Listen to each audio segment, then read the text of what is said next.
Par tālmācību ir ļoti daudz mītu. Un viens no tiem ir tālmācībā neko neiemācās.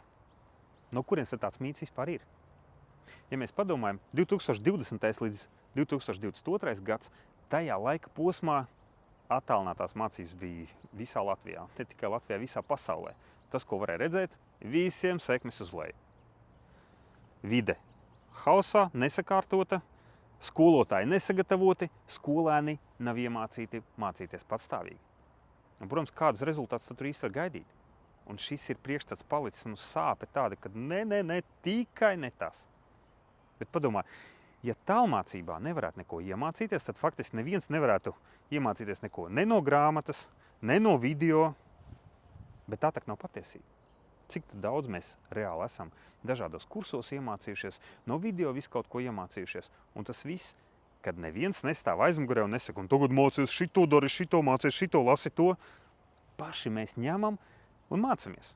Un ir rezultāts.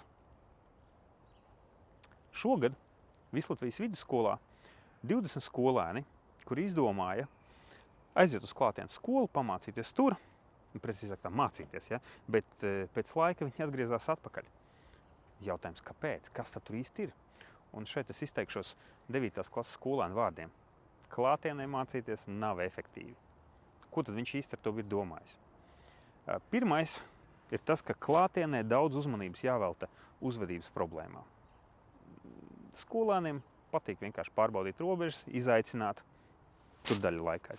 Otrs, tas ir organizatoriskie jautājumi, kam jānotiek, kur jānotiek, kā jānotiek, ja, un atkal tas paņem kaut kādu laiku. Un trešais, laikam visvairāk, vissāpīgākais jautājums ir tas, ka skolotājs parasti strādā vai ar gudrajiem, vai ar vājajiem, ja kāda grupa ir ieguvēja, pārējie zaudētāji. Un līdz ar to nav tas viss sabalansēts, jo diferencēt mācību procesu, tas tiešām ir izaicinājums, ja, un to ne katrs skolotājs prot. Pateikšu vecāku vārdiem. Iedomājies. No rīta atnāc uz darbu, uz savu ofisu, tas ir 60 kvadrātmetri. Tev ir tavi 2 kvadrātmetri. Tu apsēdies kopā vēl ar 29 kolēģiem, un tur vēl arī klāts sēž priekšnieks. Tad jūs apsēžaties, sākat strādāt, 8 stundu darba diena, katram savas problēmas, citas sarunas, un tā tālāk ņigu, kas tur viss notiek, cik efektīvs būs tavs darba rezultāts. Tas ir tāds labs jautājums pārdomām. Bet pateikšu, kādi tad ir īsti pierādījumi, ka tomēr ir iespēja iemācīties.